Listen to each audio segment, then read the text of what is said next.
class, I was reminded of the hadith of the Prophet sallallahu alaihi wasallam, in which he reportedly said, if any of you can promise me two things, I will promise them Jannah. He said, promise me that you will be careful with your tongue, what is between your jaws, and promise me that you will be careful with what is between your legs, and I will promise you Jannah. That simple.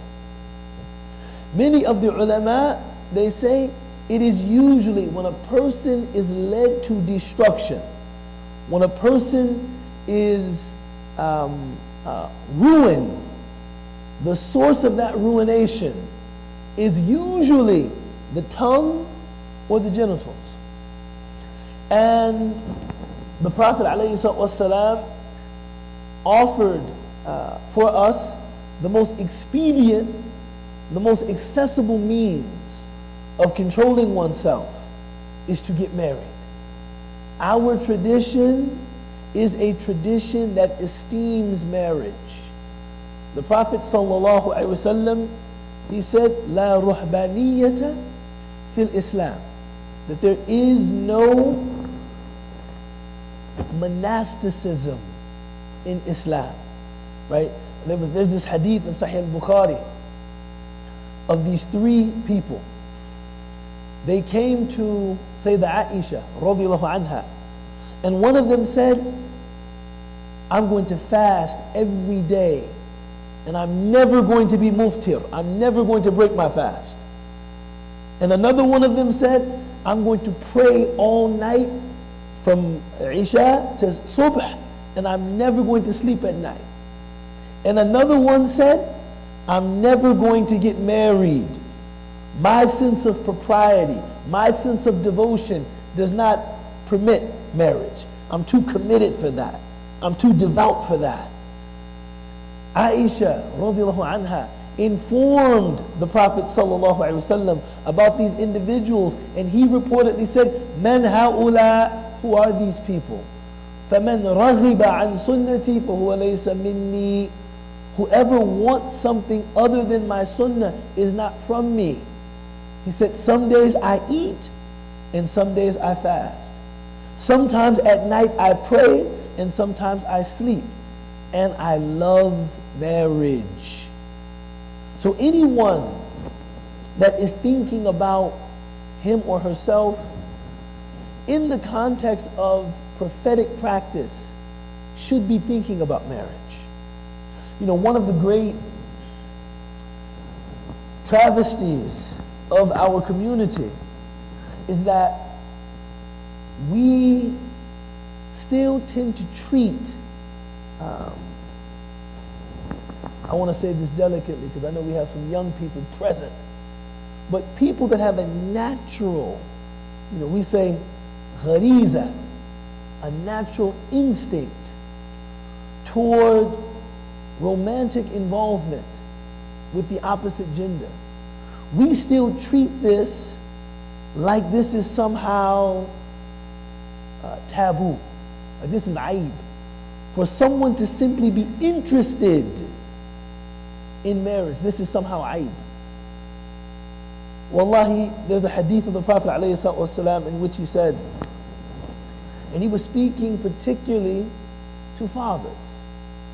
He said, if someone comes to you requesting the hand of your daughter in marriage, and you are pleased with this person's character, and you are pleased with this person's deen, you should marry them to your daughter. You should approve of this union. And then he sallallahu alaihi wasallam said, if you don't, there will be widespread fahisha. There will be widespread indecency in the society. The reason I think this hadith is very illuminating is that the Prophet ﷺ is saying this is something instinctual in people, and that if people come to you attempting to do it the right way, if they are barred, if they are blocked, if their path is impeded, if they want to be in relationships the right way, a person coming to someone's father is seeking companionship the right way.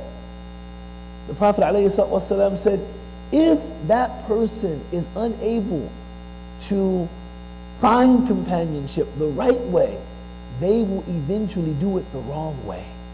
He said, indecency will be widespread throughout our community.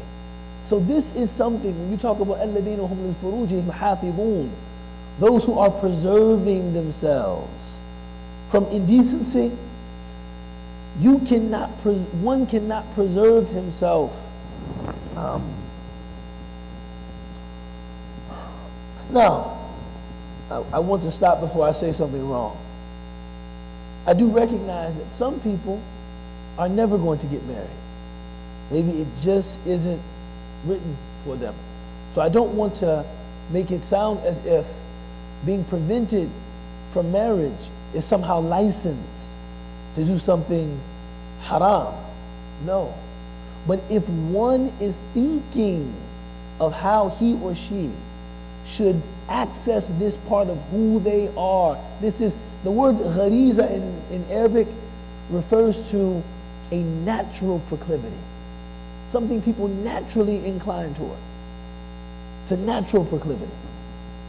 If one is thinking about this, the best way of fulfilling that aspect of who you are is through the blessing of marriage.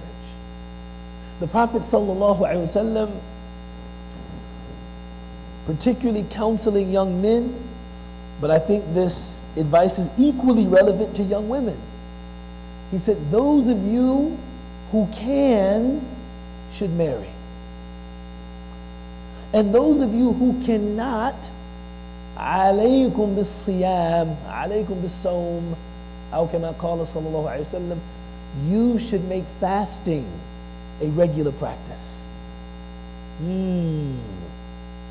Now, I want to ask, and this is not a rhetorical question, this is an actual question. What do you think is the wisdom of this prophetic advice? The first thing he said, sallallahu alaihi wasallam, those of you who can marry, meaning those of you who can carry the a'ba, right? Marriage is about responsibility. Allah Ta'ala calls it mithaqun ghalid, a weighty, serious covenant. Those of you that have the ability to bear that weight, you should marry. But those of you who cannot, for whatever reason, maybe your circumstance doesn't allow marriage, right? Alaykum bis-siyam, you should commit to fasting regularly. What do you think is what's the wisdom of that advice, Muhammad?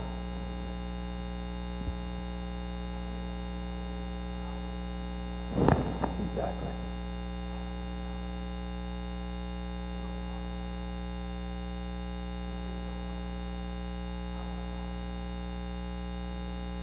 MashaAllah. Allahu Akbar.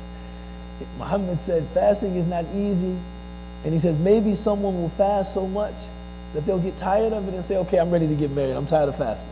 La ilaha illallah. Actually, in my estimation,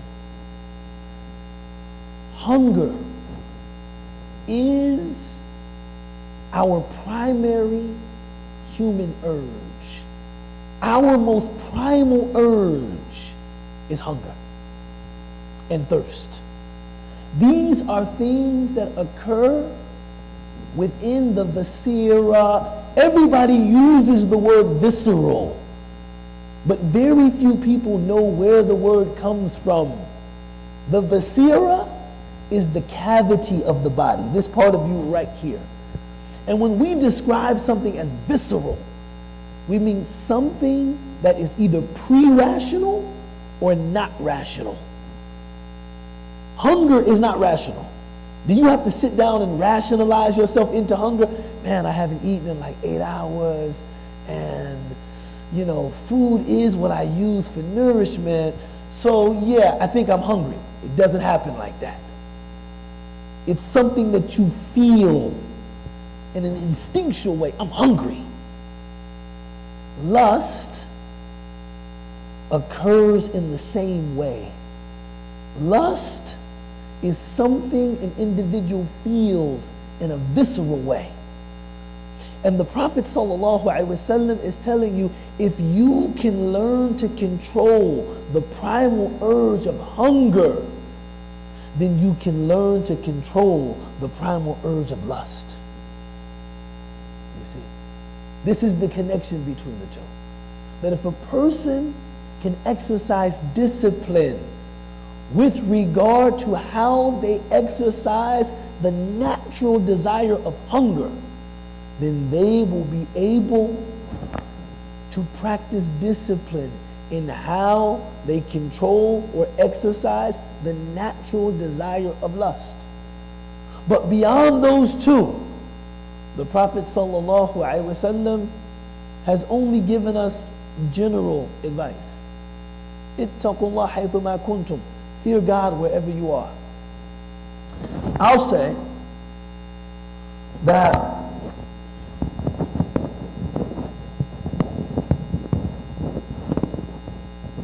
this keeps rubbing, inshallah.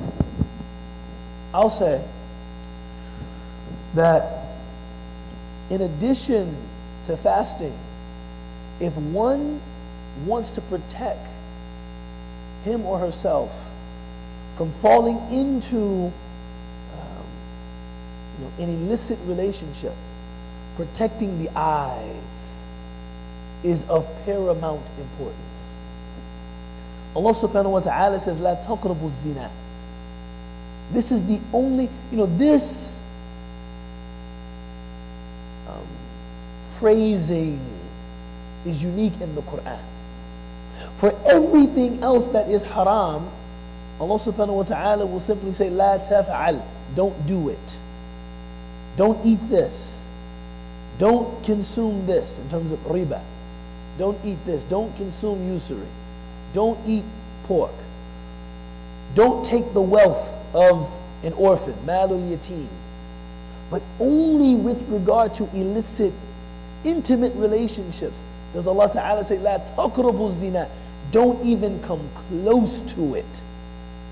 Because if one approaches something so enticing, something that perhaps one has a natural inclination toward, the likelihood of you falling into it is great. So don't approach it. How do we prevent ourselves from approaching an illicit romantic relationship? Ghadd al-basar, lowering your gaze. Lowering your gaze. And it is very difficult in our time because indecency is all around us. It's everywhere. There's a rigorously authenticated hadith of the Prophet ﷺ in which he said there are 7 people that will be given the shade of God's throne on a day when there is no other shade. يَوْمَ لَا ذِلَّ إِلَّا ذِلُّ. There's no shade except for that shade. One of them he mentioned, he said, رَجُلٌ تَدْعُوهُ إِمْرَأَةٌ ذَاتَ مَنْصِبٍ وَجَمَالٍ وَهُوَ قَالْ إِنِّي أَخَافُ اللَّهِ. He said a man, but by extension a woman, who is summoned. They are literally being called to an inappropriate relationship. And they say, no, I'm not giving the hadith its full measure. The Prophet ﷺ said, by someone that is very attractive, وَذَاتَ مَنْصِبٍ, well connected. They have status and they're very attractive. And they are beckoning you to have an inappropriate relationship with them. The person that responds, Inni akhafullah, I fear my Lord, I could not do that. The Prophet ﷺ said, for this person will be Jannah. I remember once being at Azhar,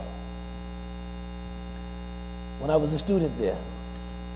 Myself and some other students were having a very important discussion before class. We were talking about who's better, Michael Jordan or Kobe Bryant. Now it's Jordan or LeBron. Notice Jordan is always the standard. I rest my case.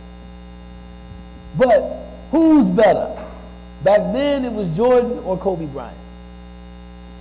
And we were arguing about this so passionately that when our Shaykh in the class was al-fiqh al-muqarin, comparative fiqh, our teacher came in, he overheard us and we were speaking English.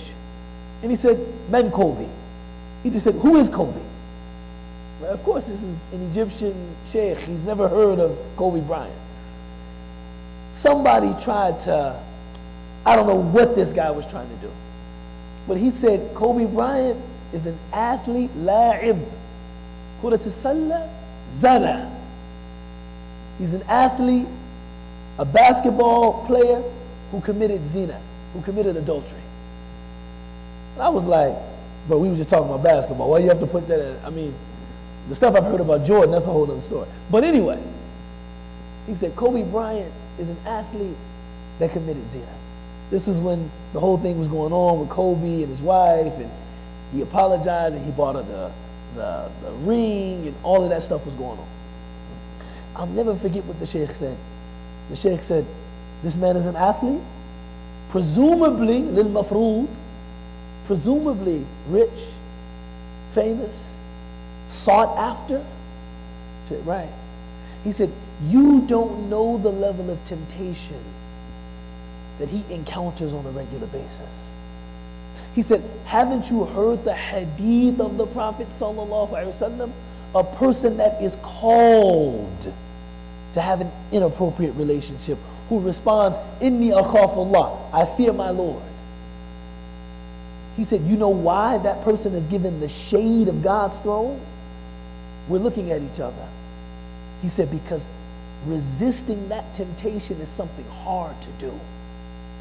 Then he looked at us and said, but by the looks of it, you guys have never had to deal with that. By the looks of it, you wouldn't know anything about that. But the point of the Shaykh was well taken. This is so enticing.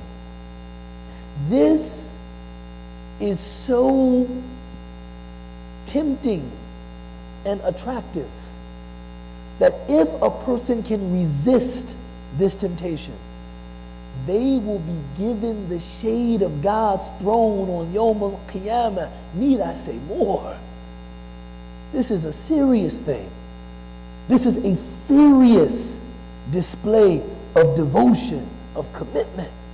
But if you want to protect yourself early on, be very careful about what you look at.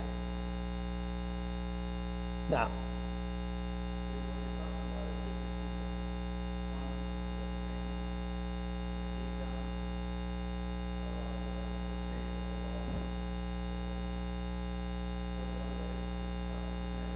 yes.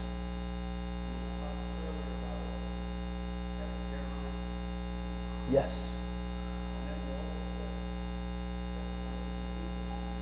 Absolutely.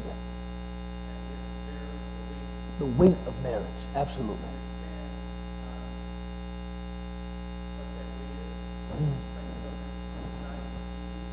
Bismillah. Usually, when we talk about tahammulul a'bah, or carrying the weight of marriage, many factors come into play. But the two most important factors, one, the financial weight of marriage. Marriage entails, for a young man,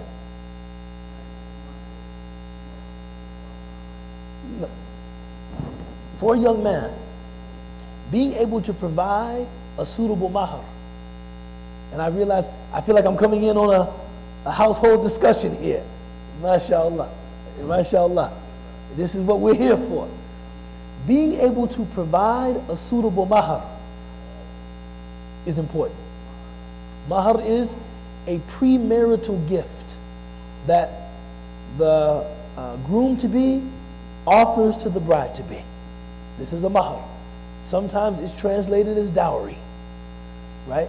Now, the mahar can be anything of monetary value. Can be anything of monetary value. But usually, a person is going to marry, and I realize that in America, it's not politically correct to talk about these things explicitly, but we got to get real. A person will usually marry within their social class. So if you grew up in a poor family, and you're marrying someone that is also from a poor family, then you will find that the mahar that is regarded as suitable will be much lower. You know, maybe $1,000, $500, something like that. But if you grew up in a middle class family, or an upper middle class family, or an affluent family, and the person that you desire to marry also grew up in a middle class family, or an upper middle class family, or an affluent family, what will be regarded as suitable is going to be significantly more. Just one has to prepare himself for that. Anything they request, but I'm just saying when the young man is thinking about what's suitable, he can't expect someone to accept something that's below what is normative for them. So if this person is from this family background and you're saying, what about $20? They say, $20?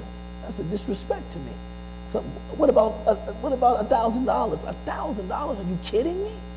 Right? He has to be prepared for, I mean, this is just kind of standard, you know, across the board.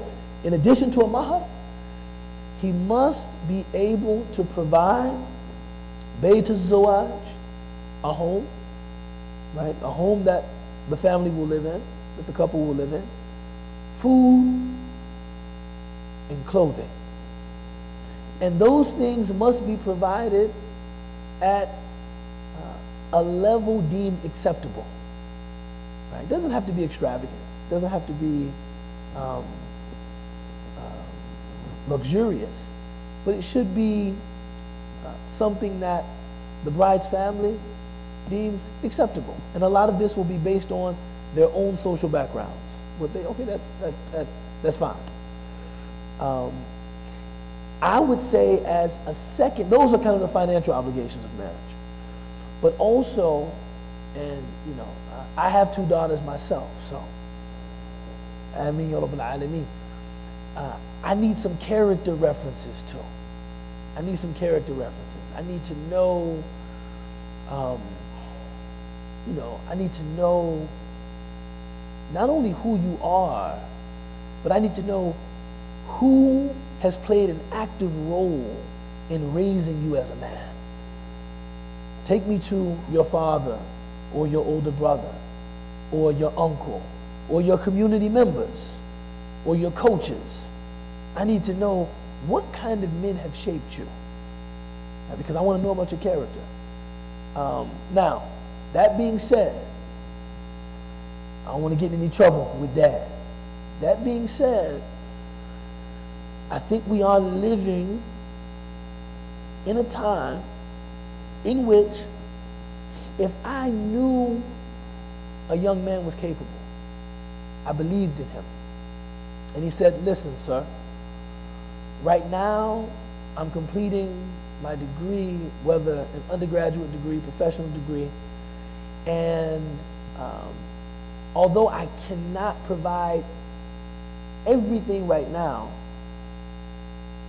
would you be open to doing a kitab that would thus give us the ability to interact with each other as a couple while I continue preparing myself to carry those weights? Depending on his background, depending on his family, depending on his character, I might be open to that. I might be open to that. But we can talk offline. Yeah, okay. Bismillah. No. So, but I mean, personally, I think the most beneficial use of it, if we're talking about this ayah in Surah Al-Mu'minun, about those who preserve themselves from illicit relationships, perhaps the best use of the next 30 minutes is to talk about marriage. Because the Prophet ﷺ has only given us two specific advices for this area of our lives. One is fasting and the other is marriage. That I know of. Specific advices. You have the general advice of taqwa, ittaqillah, fear God. But specific advice, if a person comes to me and they have this specific issue, I say, man, I really, I desire romantic companionship. I want to be married. The only advices that I know of for them, get married or fast. Now, I have some other personal advices. You know, like start working out, start lifting weights. Yeah, start working out. Yeah, but start, maybe take up learning a language. Take up, if you really just don't have the ability to marry, like I just don't have the ability to marry, I'm fasting, but I still feel not in complete control of myself with regard to this aspect of my life, then I would offer them some more personal advices. But, marriage is principally what we've been given. And I think as a community, we have to get real about this. I travel, I teach, I speak, I lecture, I do workshops in this community from coast to coast. La ilaha illallah. And I feel very confident saying that at this point we have a marriage crisis. We have a marriage crisis. And a lot of it is about the young men. It's about the brothers. It's the brothers. And I don't think, I think there are many reasons. But one of them is that we haven't really given them an incentive to get married. Right? We haven't, it's like, why? Why get married? What does it offer me? Right? We haven't really incentivized marriage.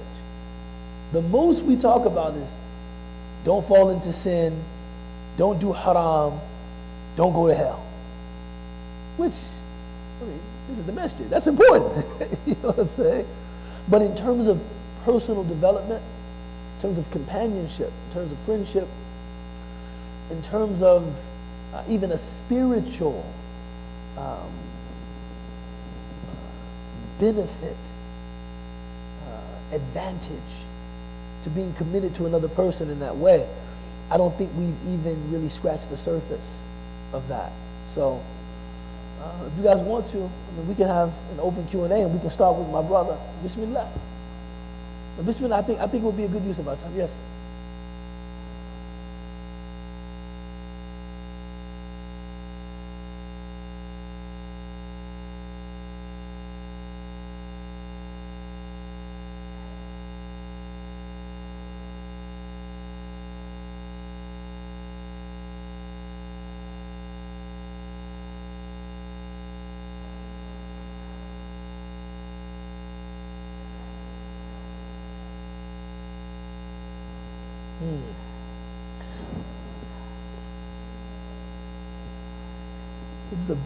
It's a beautiful question, and there's a beautiful hadith of the Prophet sallallahu alaihi wasallam that when he was on Hujjat al-Wada', he was riding on a camel with Fadl ibn Abbas. Now everybody knows Abdullah ibn Abbas radiyallahu anhum jami'an. Very few people know Fadl ibn Abbas. which is of course the brother of Abdullah ibn Abbas. And the Prophet ﷺ was riding with him on a camel. And a young woman came to ask a question about the manasik of Hajj. And the hadith mentions that she was very beautiful, right? And Fadl was staring at her like this. And the Prophet ﷺ took his chin and turned it away from her like that. And then Fadl looked at her another time like this. Now, because you have to remember, this is Hajj. Women have to be makshufat al-wajh. Their faces must be exposed. So Fadl is looking at her. The Prophet took his chin a second time, right, in answering her question. Fadl turned back a third time. And then he took his chin and turned it again. And then the woman walked away. Her question had been answered. The funny thing about this is that the Prophet ﷺ was there. Everybody's watching him, trying to learn the new manasik of Hajj. Somebody asked later, is that a part of the mensik that you go like this? And the Prophet ﷺ said, no. There were just two young people, and I wanted to prevent shaitan from coming between them. One of my teachers said, notice how he didn't shame Fadl. Right? He just said there were two young people, and I wanted to prevent shaitan from coming between them. He later said to Fadl, and this is the asbab al-wurud of the hadith. Everyone knows the hadith, but they don't know the context of the hadith. He said the first look is ma'afu an, is forgiven. So when you see somebody, you happen upon somebody and you see them, right? He said, but the second and third looks were sinful. Right? The first look, when you looked at it the first time, this was ma'afu an.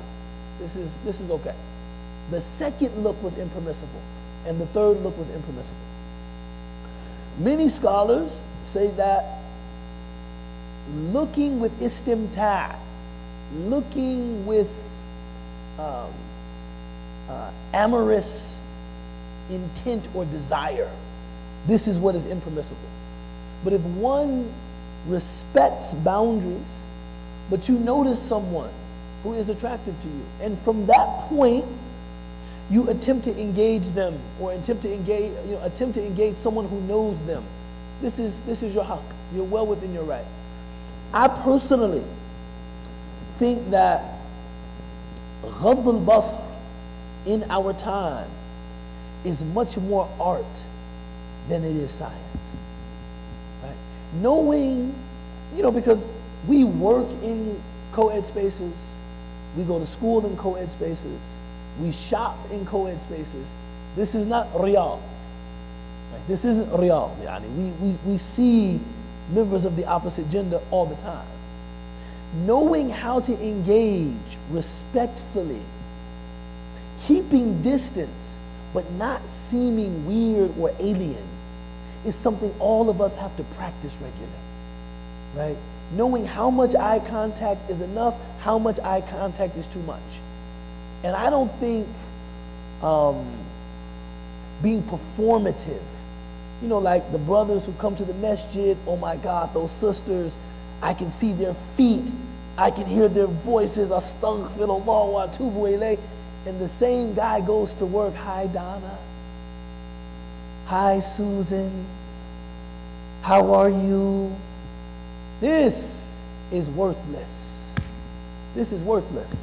But learning how to practice distance so that a colleague knows that I am a team player, I'm collegial, right? I can work in tandem with other members of the team, but there is still something that is conveyed in my manner that I respect your space and I need you to respect my space. So that I'm not the colleague that you just come into the office and we close the deal and you just give me a kiss. There's something about my behavior that suggests I might not be open to that. A lot of people are surprised to learn that in the most recent handbooks of American etiquette, American social etiquette, for a man to extend his hand to a woman is regarded as inappropriate. We're not talking about Muslims. We're talking in America. Now, if she extends her hand, it's expected that he would shake her hand. But for him to initiate and extend his hand is regarded as inappropriate, even in America. Right? Because some people might not be into that. So just conducting oneself in a way, and here's the thing, man. Wait, how real do you guys want to get about this? Want to get real? Let's get real.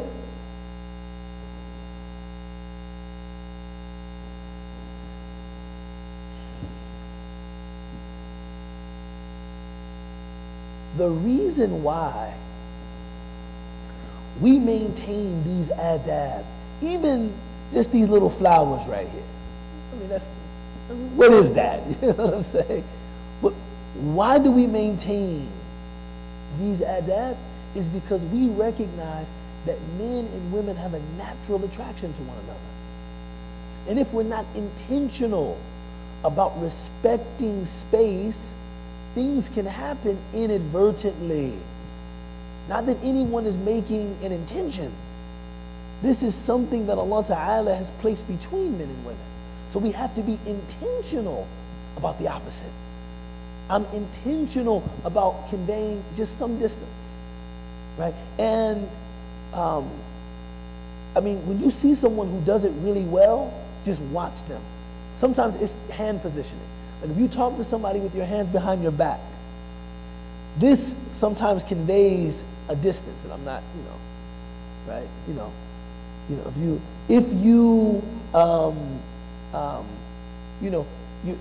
don't abruptly end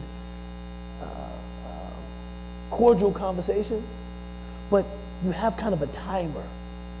When I'm talking with a colleague or a classmate, someone at the store, like, how's the weather? And then you're very intentionally exiting that conversation. They will sense this is manners. They will sense, but they won't feel like, man, what's wrong with her? What's wrong with him? It's more of an art. I know when I'm in the presence of someone who does it very well, because nobody regards them as like weird, strange. I don't think I can work with him. I think he's a misogynist. I don't think he likes women. I don't know what's wrong with her. She seems weird. That's not what they get. They're just able to convey ghad al-basar, like, no, my manners are different than that. And it's not heavy. Once I heard a story about a brother who walked into a job interview, and the interviewer was a woman, and she put the hand in, how are you? And he said, no, I'm sorry, my hand is only for my wife. And the interviewer said, what? Right?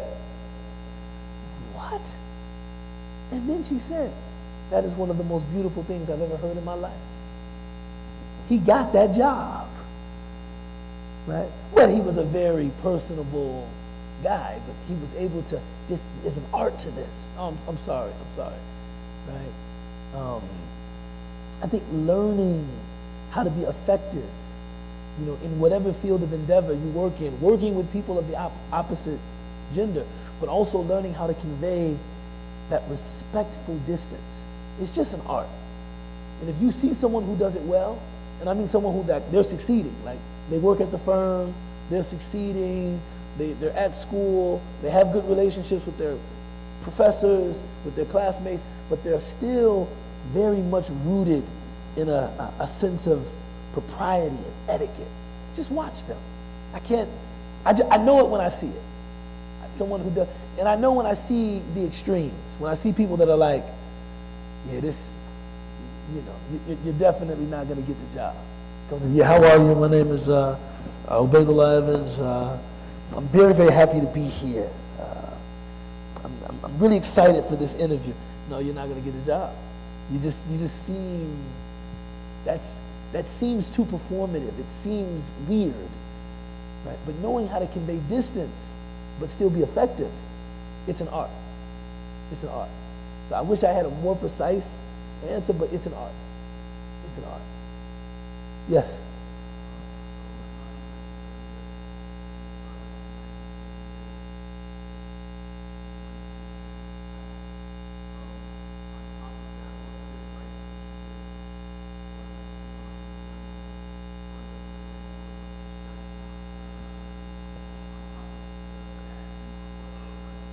You know, Habib, wallahi, man, my heart goes out to young people.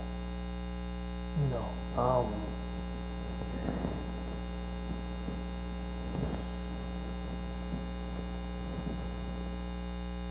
you guys are growing up in a culture that is saturated with pornographic images everywhere. And, you know, the likelihood of even unintentionally encountering something like that just on your telephone is just like, it's so great, man. And I would say if a person is really worried about this, and it's something you should be worried about, this is a $1 billion industry that is literally recruiting young people, trying to figure out a way to introduce them to these kinds of images, from the softcore stuff all the way to the hardcore stuff. And I would say being very careful about how you access your phone in private. Like not trusting oneself. Like I know people that, look, they surf the web in the living room. Like if they're just, you know, watching YouTube, watching basketball videos, something like that, on social, they will do it in the living room of the home. That's not like mom and dad are like looking over their shoulder, but they just feel more comfortable. Because if I'm in the room with the door closed, the temptation is so great and the access is so easy. I don't want to get too graphic, too explicit, but I'm older. Yeah, I'm older. And I still remember when the medium was magazines. And you had to somehow try to find a magazine. Somebody's dad had one. Or you had to go to a store and purchase one, and it was much harder. You had to actually like do something. Now this is coming to you. And I pray for my children daily. Just think the amount of pornography addiction we have in the young Muslim community. It is startling, bro. Startling. So I would say for teenagers, being very careful about how you access the web in private. And that, even before you retire, just put the phone up, man. I mean, what are you going? I mean, you're about to go to bed. Well, I take the phone into the bedroom. Just put the phone up, right? This is a practical piece of advice that I would give to any teenage boy that is, thinking about relationships or just recognizing in himself that I'm feeling that attraction. I'm noticing in myself that this is a part of me that is awakening. Be very careful about that part of you being corrupted by a lot of these images that are very intentionally marshaled in front of you. Be very careful about that. Be very careful about that. The other thing I would say is stay busy. Our elders used to say to us, an idle mind is the devil's playground. Right? Stay busy. right? Make this a time of heightened productivity in your life. Right? You want to learn German, learn German. You want to learn French, learn French. Study deen. Memorize Quran. Get in shape. Right? I'm looking at you, you probably bench, what, 165? Take it up to 225. Let's get 2 plates on there. Make this a time of productivity and like have real goals that you're trying to achieve. Right? Those goals will drive you. Right? So that you have less time to think about how I wish I could, how I feel. So be active, be engaged. You know, the Prophet ﷺ, he said, take advantage of 5 things before 5 other things. The least paid attention to thing that he said is take advantage of your free time before you're preoccupied. Right? This is one of the greatest blessings that young people squander. Right? Everybody I know now that has a career, has a family, is maybe taking care of their parents, they say, man, when I was a teenager, I could have learned languages, I could have traveled, I could have gotten in shape, I could have ran a marathon, I could have started a business, I could have, memorized the Quran, I could have, you're actually at a place where you can do those things. Part of not succumbing to distraction is getting active. And then the last thing I would say, have an accountability partner. Somebody that you trust, that you can speak honestly and openly with. And that you guys are trying to keep each other, let's keep doing it. Let's keep doing it. Let's keep our heads down. And, because here's the thing, man. And I'm about to, the good thing about, and this is, anyone who knows me, they know I spend no time in the red pill space. I'm not into that. But one thing they said that I think is very consistent with what we believe as Muslims is that, marriage challenges a young man. That I have to put myself in a position professionally, financially, spiritually, morally, maybe physically, to make myself desirable to a woman. I have to develop myself to a significant enough degree that some woman would want to spend the rest of her life with me. Pornography is about laziness. You don't have to do anything. Press some buttons on the telephone for satisfaction. And it destroys one's natural drive to bring out the best in himself. So having an accountability partner that says, you know what, bro, right now we're young, we're not able to get married. We certainly recognize women. And man, you're a handsome guy. Women certainly recognize you. But let's spend this time building ourselves in knowledge, in character, building ourselves physically, so that when we enter that phase of our lives, we will enter at our best.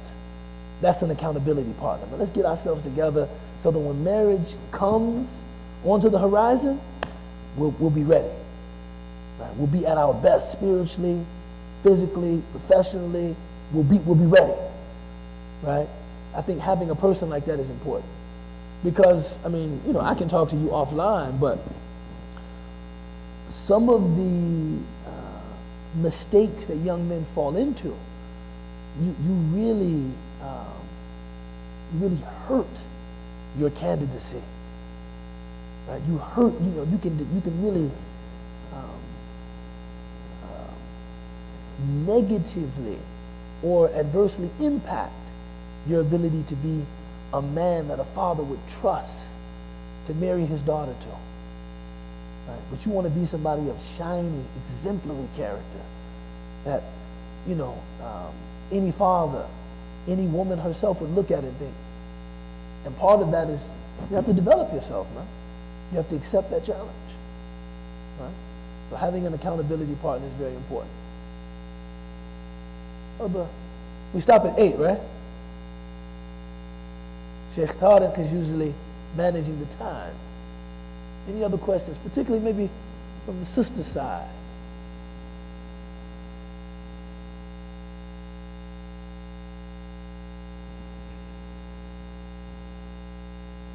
Now,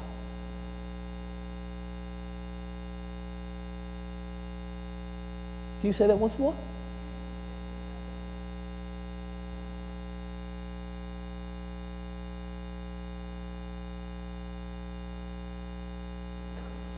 Bismillah. This series is about the good characteristics, the characteristics of the mu'minun.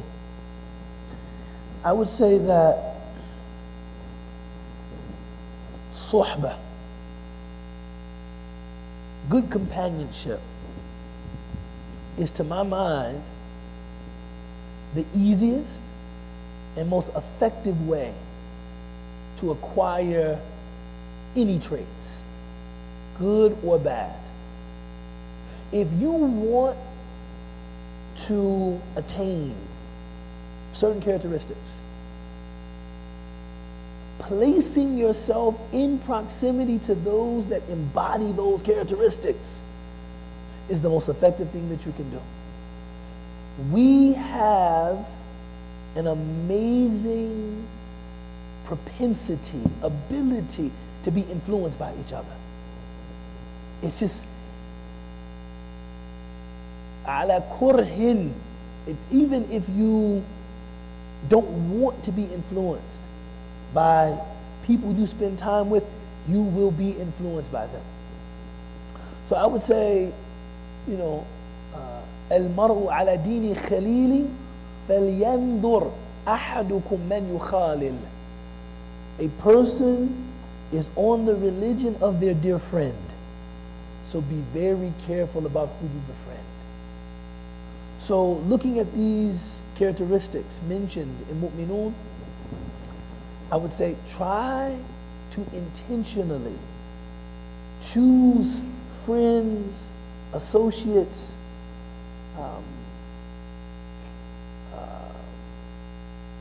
brothers, sisters that embody these characteristics.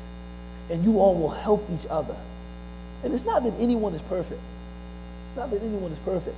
But we can help each other to realize these heightened states of being, inshallah. So I would end on the note of suhbah, suhbah, suhbah. If you notice in yourself qualities that you don't like, I'm willing to bet you spend time with people that also have those qualities. I'm willing to bet. Right? If you're someone like, man, I don't like the fact that I curse too much. You probably hang out with people who curse. Right? I don't like the fact that I do too much backbiting. I talk behind people's backs too frequently.